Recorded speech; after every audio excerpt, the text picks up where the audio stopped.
Кипчаки, даже те люди, которые думают, что казахи произошли от кипчаков. Что ты несешь вообще, чувак?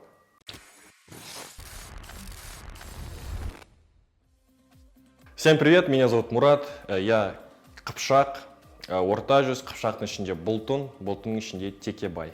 Ну, кипчаки в средневековье, в 11-12 веках населяли огромную территорию, начиная с Алтая, заканчивая Днепром, который находится сейчас на территории современной Украины и Молдовии. И ближе к 14-15 веку они жили уже на территории современного Казахстана.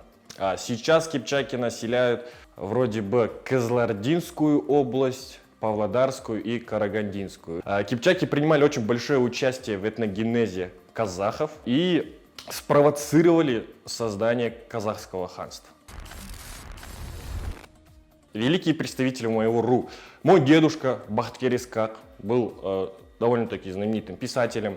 Абрай Алтынсарин, общественный деятель, человек, который нам подарил алфавит на кириллице основанный, на котором сейчас мы пишем на казахском языке. Амангельде Иманов, чувак, который возглавлял восстание против царской России и был тем человеком, который принес нам Советский Союз в Казахстан. Да? Он думал, что Советский Союз будет лучше, чем царская Россия. Он глубоко ошибался. Қажымұқан, великий борец, Қобланды Батыр, который спровоцировал создание казахского ханства.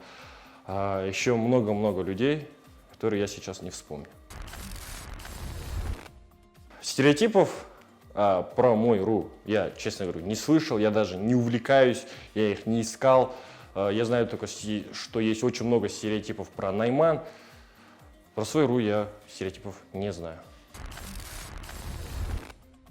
Ну, они тоже любят делиться, все любят делиться у нас, казахи, вот, мол, кипчак, кипчаку, но мои друзья, они лучше всех.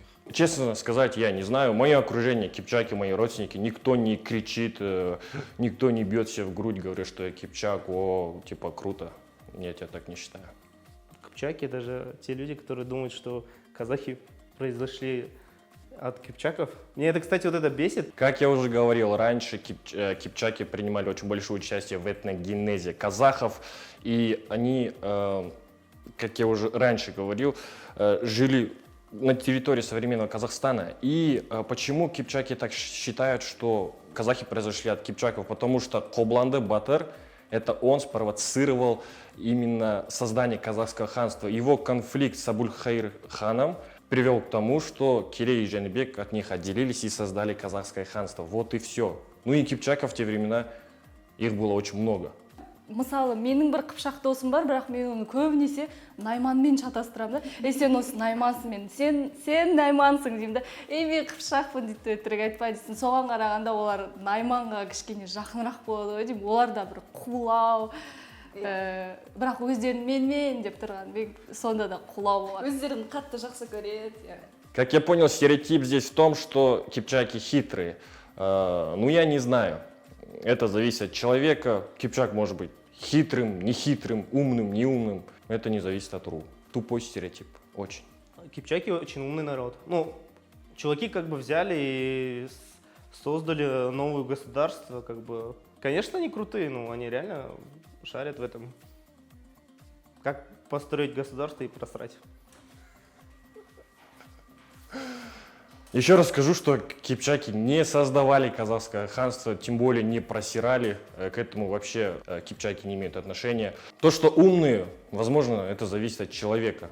Ну, мое окружение, мои родители, мои братья, конечно, все умные, я тоже умный человек, но это все равно зависит от человека. Наверняка есть тупые кипчаки, как и тупые другие представители РУ. В общем, это не зависит от РУ. Я считаю, что трайбализм это очень плохо. В плане культуры, в плане истории знать свой РУ, жизнь это хорошо. Я считаю, это как бы определяет нашу национальность, нашу национальную самоидентификацию. Но когда это доходит до того, что люди начинают делиться когда проявляется непотизм, когда Шапрашты берет на работу только Шапрашты, когда Найман общается только с Найманами, или когда другие РУ не берут в жены девчонки из Найман, потому что думают, что они хитрые, это полнейший бред, я считаю, это очень сильно тормозит развитие Казахстана. Надо прекращать делиться, но знать, потому что это культура, а без культуры мы не люди. Спасибо всем за внимание. Подписывайтесь на канал «Все как есть». С вами был я, Мурат Кыпшак Ортажис. Всем пока.